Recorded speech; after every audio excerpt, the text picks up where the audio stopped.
Hello and welcome. You are listening to Moodally Matters, the podcast that recognizes that your mood matters.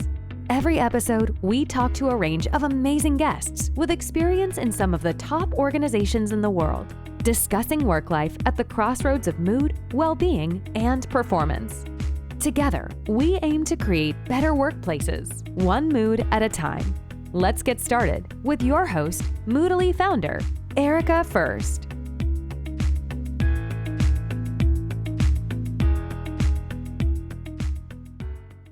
Hello and welcome. I am Erica First, your host of Moodally Matters. My guest today is presentation expert extraordinaire, Rebecca Leppard. She shares with us the importance of efficient communication and how it's crucial to helping us feel better and achieve more. And now on to the episode.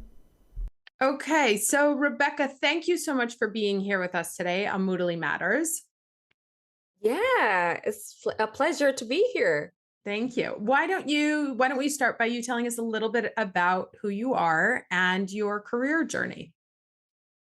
Well, at the moment, I teach women in tech on how to present better, solve problem, be an empathetic leader, and be a bulletproof strategist in their career. But my career journey started as a writer myself. I used to write for magazines. And after a few years, I moved to the darker side of the business. I moved to the marketing and PR industry.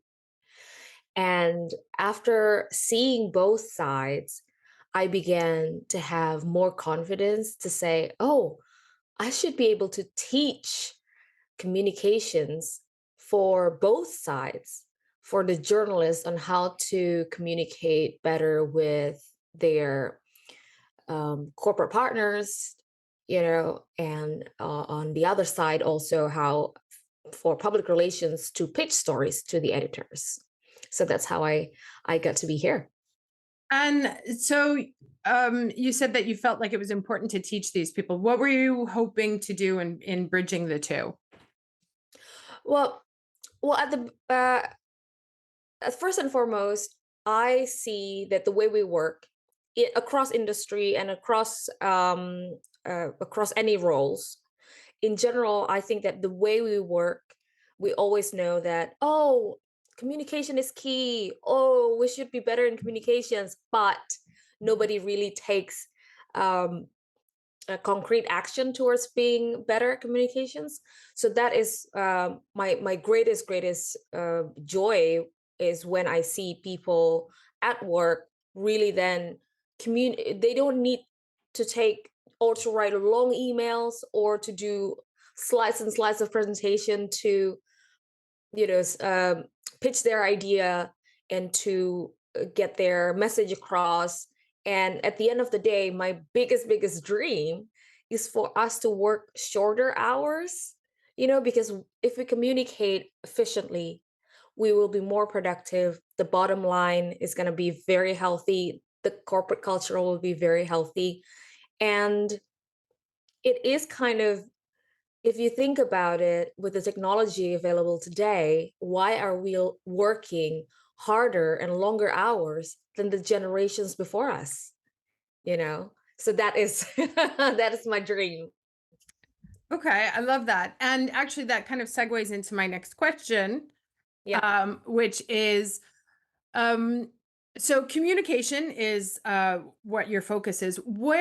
How does communication breakdowns create stress or ill will in the workplace? Well, what we often forget is that when we communicate with humans, there's a lot of baggage that comes with that person, right? And so many layers from the what gender that person is, the culture, the upbringing, the education, the situation, and their own condition of that day. So it's a lot of moving variable factors in the way we communicate. And if we don't empathize, if we don't use empathy, to add on to our intelligence and to add on to our, presentation skill, negotiation skill, we will be losing out because, and especially these days, we communicate virtually. So literally there's a bottom half of our body language that we don't catch. And there's also a lot of distraction as well. There's a lot of noise in that technical term of that in the communication channel that will add on to the miscommunications and all that. Plus, again, sometimes technology fail us. We have reminders, we have emails and all that, and balls still get dropped. And people will just be like, but I send them a reminder. They just don't respect me enough, and so on. So, there's so many layers. But then one thing that we can always use as a tool is what I said, the empathy, to see that the other person or this group that we're talking to, they probably come from a completely different background. No matter what color, no matter what class, they probably have completely different way of using words. They prefer to use or to think about seniority more than just do this and get it done. That won't work with them, for example, or the other way around. Yeah, that's so interesting what you say, especially about one of the things that you were saying at the beginning, which is that you want to work less. And if we communicate better, things can move faster, which is, I think maybe a lot of us would never consider that what we spend most of our day doing is clearing up miscommunications. So Yeah. if everyone's communicating more efficiently, then in theory, that should make the process go smoother and allow us to have more time to dedicate to other things, or to actually be able to cut the day a little bit shorter. Oh, absolutely. I mean, well, we know that when we're communicating with someone that we know for a long time, our spouse or best friend, we have shorthands, right? We have either our inside jokes, or we have even our own jargon and that sort of thing. And that cut the communication in half. And the way I practice it in my company is that within ourselves, our internal communications, we rarely, if ever, use email. So we use Slack, or any company can use either WhatsApp or Google Chat or whatever, but our company uses Slack. And we just attach everything or tag everything that we need to communicate on that platform, because it's just, as a matter of culture, whereby if you're writing an email, it's a whole thing, dear so and so, I hope this finds you well, etc., etc. The whole hospitable pressure. Whereas on a messaging service, they're like, hey, can you take a look at this document? Or hi, can I borrow you for 5 minutes and let's huddle quickly on this. And that solve problem quickly, and also that reduce a lot of stress. When you receive an email from your boss saying, hey, can we have a chat? And then you're like, oh, what did I do wrong? Whereas if it's less of a pressure, you'll just be like, you're more like all ears. Okay, what do you need to say, or what do I need to approve? What do we need to discuss? Straight away. And most of the people that work with me in my company, they work 4 hours a day, and the company is as productive. The only person that works 8 hours is just because she does have 2 departments that reports that is under her purview. But the rest, they work 4 hours a day, and that's enough. And do you find that, because I understand the point of Slack and messaging and that it's more efficient and faster, and that it takes away that having to stress about um, the politeness, as you say. Yes. One of the questions that I do have, though, that I see in current, even in my interactions with different generations and different cultures is, Yes. are we getting ruder? Question. Like, Yeah. are we so Well, here, focused on the objective that we forget to be nice to each other? yes. Well, that's why when I said earlier, when we have to empathize with whom we're communicating. I'm from Indonesia. So people in Asia, it's known that for someone who's older, we don't even call them by first name, for example. Right. So we don't lose that. We don't necessarily that just immediately forget that there is a certain pleasantry. There is a certain political correctness that we still need to do. However, and I just moved here to England 2 years ago. I do see that no matter what generation, by the way, um, people in England, when they want to request something, they would tell a story first about how they got into that situation. Then they will ask you the favor, you know. And noticing that, I also have to be able to code switch so that I know that I'm not offending people. So for me, an effective communication doesn't mean that it has to be short. It doesn't mean that it has to be straight to the point always. Effective communications means that the message that you or the result that you want to get is what you get. Yeah. So communicating with a child, of course, is different. Again, I have a 9, 6, and 3-year-olds. So communicating with each of them really I have to code switch every time. So yeah, of course, communicating with different generation, different cultural background, even when you communicate cross-departmental. So when you communicate with a graphic designer, of course, it's going to be a completely different way of giving them a brief. It's a creative brief, but when you're communicating to your accountant, it's then a completely different coding, right? Right. So yeah, so I think the extra layer of communications, you have to then not forget who you're communicating with.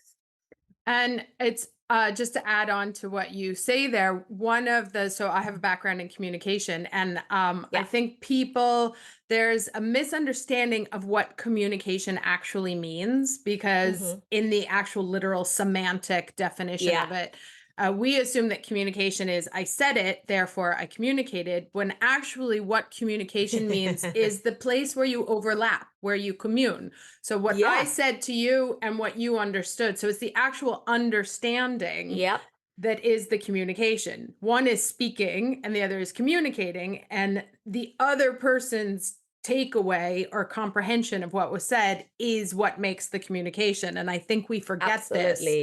Because we're just like, I said it, why didn't they get it?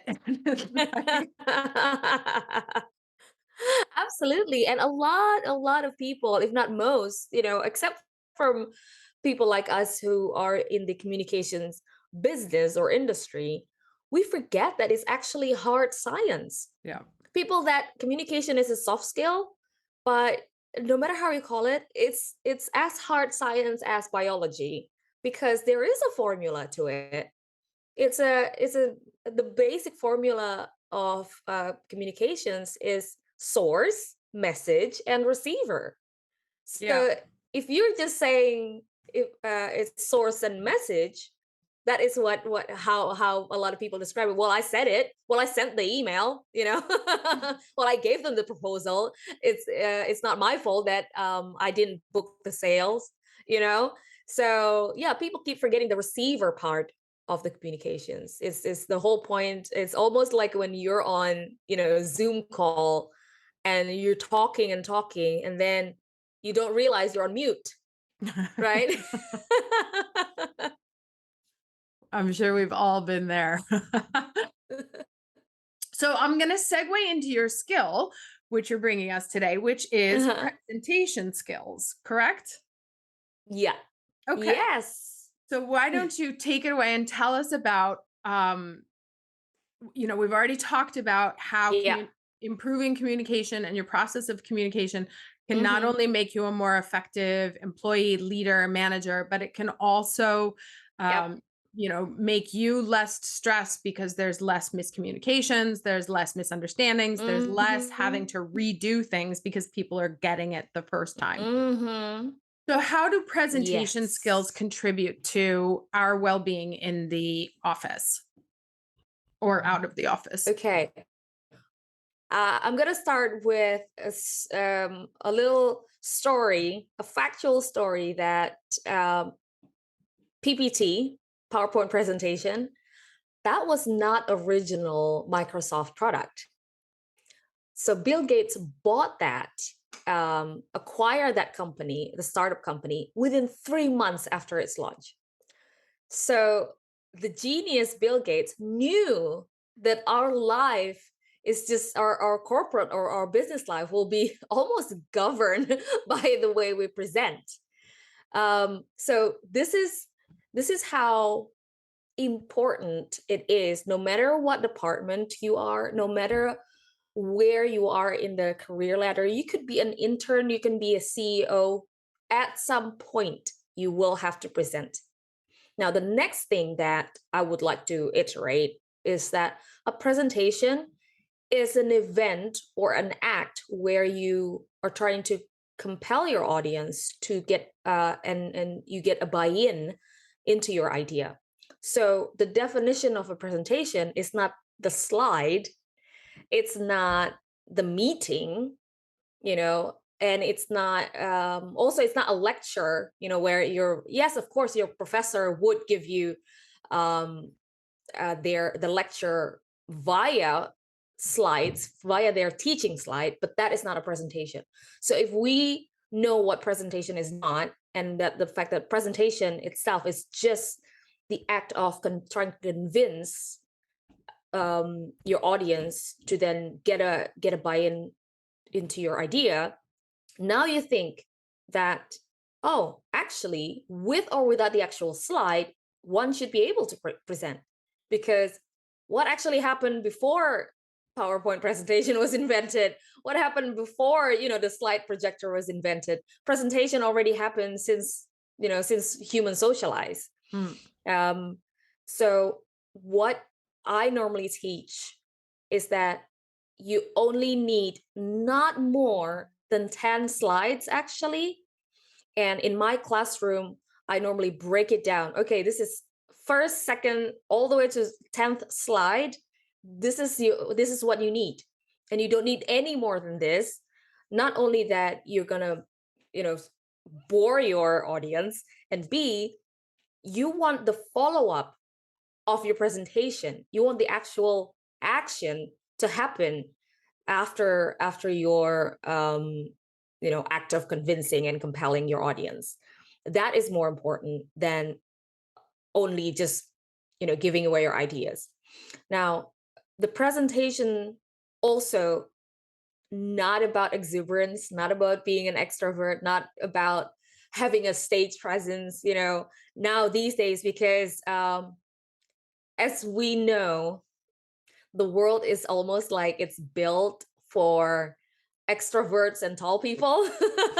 I'm short, so I know that you have to have a massive stage presence to be heard.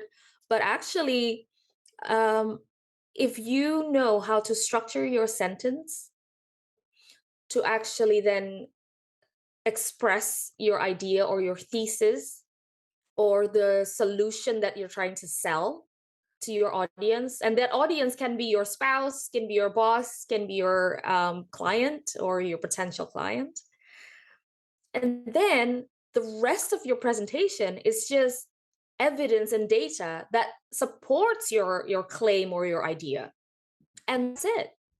So it doesn't have to be long story about who you are, or like, it doesn't have to be the copy paste of your website where you have the homepage and then about us and we are so and so.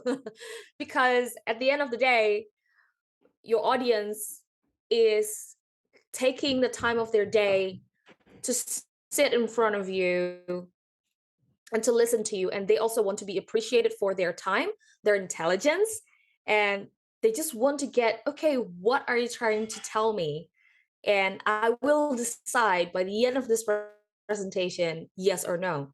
So help them to say yes so when you're drafting your presentation, write it down, already thinking, what critical questions would they likely to ask once you say what your idea is?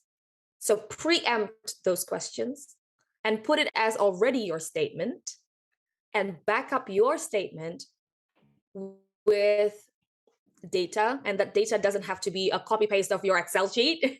Just choose one that is, like 7 out of 10 people choose blah, blah, blah. You don't have to then extract all of the nitty gritty.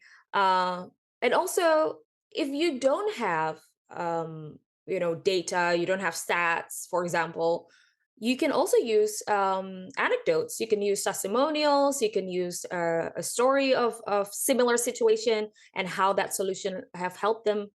And you can also then use either news clipping or a case study from an adjacent industry or an adjacent area. So let me ask you a question, because I when I was going through my whole startup process, everybody said the 10 slide, which, my first deck was literally 135.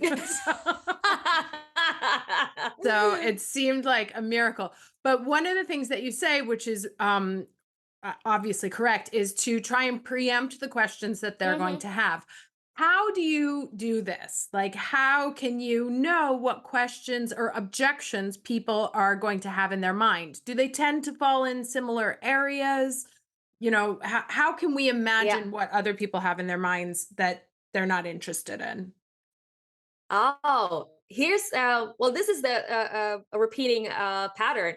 Again, empathy. So what I normally teach my learners, my students, is, okay, so now you already know what you're going to present, what about, okay, and put your foot in their shoes. And what is that if not empathy? So I would draw a map, an empathy map. So you must know who's going to attend that presentation, right? And you also need to map within, let's say it's a group of people, you map it out. Who is the decision maker? And sometimes it doesn't mean that the most senior one in the room is the decision maker. As we know, there's some certain dynamics that we would say the whisperer, maybe the number 2 is the whisperer to the decision maker, the official decision maker, the one who signs the check. So the more we know who's in the room, the better chance we have. And because of social media, because of LinkedIn and all, a lot of people have their own even personal website, we can literally kind of stalk them before the presentation. I didn't want to say it, so I'm glad you did. So let's say do your research. Yes. So do your research. And again, I grew up in the library era, not the Google era. So back then, when we had to do research, it was it was really, really tough. And definitely I couldn't just follow them around and see what's their hobby and whatnot. So map who the audience and the dynamic of that group, plus map their pain and gain. For example, if they are a local politician and you want some policy to be made, and so on, and you can check, oh, are they up for a re-election? So if they are, your empathy will show what's the pain. Well, the pain is if they don't get reelected, right? And the gain is, of course, if they get more vote. So how can your idea to, for example, get a new stop sign in every school area help them to get the vote? Then the preempt. So because here's the thing, they probably won't ask the question, but they have it in their mind, like, how are this gonna help me win the next election, right? That's always gonna be in their mind. So then your data will be like, oh, uh, parents are excited voters, like they always turn up at the poll station. So if you are on the good side of the parents, you're actually gonna have a good chance of winning the election. Therefore, it's not a bad idea to put, more safety measures around the school district. You see what I'm going here? Yeah. The way, yep. No, so just a question, because like in those cases, and I think the underlying theme is that when you write a presentation, you don't write it for what you want to say, but you write it for here's what you receive or get out of it. And here's why I'm going to do this for your life. So in the case of like politicians, I think their objectives are a little bit easier. Yeah. How would we translate this into a more corporate setting, let's say, where you just have maybe you need to ask for more money or a budget, or maybe you're trying to sell a campaign. How can we do it on a less obvious what's in it for them situation? Oh my goodness. I honestly think in the capitalism world, it is more obvious. It's about the bottom line, isn't it? Right? It's always going to be about the bottom line. So with a bit more nuance, for example, if your company is going through a merger and acquisition, then probably your the quote unquote what's in it for them is that how are we going to use my idea to smoothen the transition process? Therefore, you as the new co-CEO, let's say, will be seen as a very good co-CEO of a company that's just been through a merger and acquisition, because that is a very tough thing for a CEO. Is always, is always marked by the way they overcome difficulties in the journey of their company. Either they just got a new funding, or they just got acquired, etc. Or as simple as if you want to talk to your finance director, and your job is actually you need a new machine, let's say, and you want to make a case for it, then literally for the finance director, what do they care about? They care about, okay, how long is this going to last? How this is going to hurt the current books, and how this is going to be seen by the power that be. So basically what we need to do for this audience is, hey, listen, I'm not going to make your life difficult. First of all, that is the notion. But this company needs this new machinery. I know that it's a lot of investment, and this is how it's not going to hurt the company, because with this machinery, actually this can be used by this budget. So again, doing the research really, really help, because again, when you're talking to a finance person, then what they care about is like, okay, P&L, profit and loss. If we just had a loss last month, how are we going to fund this, and so on? Or if you're talking to as you said, if you want to make a case for another cost, or if you want to increase the budget, then again, it's even easier to show your homework that, okay, this is what I need to achieve this bit. And my suggestion is also go also with a plan B. Like, I know that any forecast is never it's forecast is a forecast. Even the rain sometimes doesn't happen.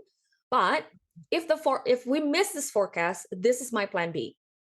And it's not even about the actual plan B. The fact that you told them that you have a plan B, that is compelling enough for them to, whoa, this girl Right. really thought about everything. And therefore, I'm going to trust her. Okay, that's awesome. I've just been taking notes here, so I'll go through them in 1 second. But I want to ask one more question, because you mentioned that you don't have to be a charismatic extrovert to deliver a Mhm. good presentation. But let's talk about mindset or mood set that you should Yeah. be in when Yeah. giving a presentation. Yeah. Well, the one thing that is not negotiable is being professional. Okay. So, of course, it doesn't mean that you're just going to be showing up at your bare minimum, just get out of bed outfit. That's, you know, I don't think I have to break it down what professionalism means, but being there on time, the fact that you are there before they arrive, that you don't have to, that you already know how the clicker works for the slide, because if you are already an introvert and you're nervous with, oh my god, how this how these things work, then you already lose them. Okay. And if you are not an actual naturally funny person, do not attempt a joke. I know that everyone's like, start with a joke, break the ice. But if it's not natural for you, don't do it because it's more risky. Awkward. Yeah. So yeah, and yes, a lot of people would advise eye contact, but again, technically, now that we are in the Zoom era, it's very hard to maintain eye contact because even if you're looking into the camera, your audience is maybe your audience is not looking into the camera as well. Right. And if you both looking into the camera, nobody's actually looking at anything. Yeah. Well, you know what I mean? Usually we're looking at ourselves, the reflection of ourselves. So Yeah. But definitely don't then get tempted to fix your hair, think about how your mascara is on fleek today or not. So sometimes being an extrovert can also backfire in this case, because again, when you're in a virtual meeting, it's very, very hard to take a temperature of the room, so to speak, right? And if you're an extrovert, you need the energy of the room to actually um, energize you and to give you feedback. Are people laughing? So many comedians that I've listened to their interview during the pandemic, they always say, it's so confusing for me to perform because I don't know whether people are laughing or not. right. And yeah, so now we almost like leveling the playing field where whether or not you're an extrovert, whether or not you're loud, um, is not going to make any difference. At the end of the day, is the quality of your content. Okay, this is so awesome. I'm just gonna summarize, if that's cool, Yeah. what you've said, and tell me if I've said anything or I've captured it incorrectly. So the first is that when you're putting together a presentation, you want to make sure you know what you want as the outcome of the presentation, whether it's more money, whether it's a follow-up phone call, whether it's a second meeting. You have to know what it is that you're trying to get going into the room. So that's how you know if the meeting is successful or not. And when you do this, you want to make a statement that could inevitably lead to that objective. We make the statement of what it is that you're offering, what it is that you're there to do, the problem that you're solving, and you're going to back it up with data. And if you don't have hard data, like if you're just starting and you don't have any users, or if you're rolling out, want to use a new photographer and you don't have any like numbers around it, anecdotes, testimonials, news clippings, or relative same activity in the field. You want to write with your audience in mind. And so therefore do your research about who's going to be in the room and what their pain points are and what ultimately their bottom line is, what they can take away as, looking at this presentation, what's in it for me, which is ultimately the question that all of us look at when we look at a presentation. Remember that you are solving a problem, not creating one. So show how what you're doing actually improves their lives instead of making more hassles. Or if it does make more hassles, how it ultimately ladders up to a benefit for them. Have backup options and show that you've thought the problem through. So that they know that they can, that builds trust, but also creates or takes away some of the risk for them to say yes. Yes. And then to show make it easy for them to say yes. Right. Make it easy to say yes. And then of course, show up professionally. You don't have to be, an entertainer, especially on Zoom, because it's pretty objective based communications. Be on time. Have done a tech run through. Make sure you're comfortable in the space that you're going to be presenting in. Be yourself, not an entertainer. So if you are an introvert, be comfortable with that. If you are an extrovert, don't try and overdo it. Appropriate eye contact where applicable. And also, if you are an extrovert, to learn to operate in a vacuum of feedback. So what it means to present without, if you're like trying to crack a joke and everyone's on mute or whatever, that doesn't psych you out mentally, because ultimately at the end of the day, it all comes out to the quality of content, which are those points that we just talked about. Have I done a good job summarizing? Oh my God, you can now facilitate my class. I can retire now. So Rebecca, before I let you go, where can people find you and learn more about your work? Yes, it's easy. You either go to RebeccaLeppard.com or you go straight into my company website, upgradingwomen.com. Okay, awesome. And all the links to her websites and contact will be in the podcast notes under this. Thank you, Rebecca, so much for joining. That was incredible. Like I said, I'd wish I'd met you when I was going through this process so many years ago. I'm sure that everyone listening has definitely gotten some amazing takeaways that they can apply in their own lives. Fantastic. Thank you for having me. Thanks so much for tuning in to this episode of Moodally Matters. If you're enjoying the show, please feel free to rate, subscribe, and leave a review wherever you listen to your podcasts. We really appreciate that effort, and we'll catch you in the next episode of Moodally Matters.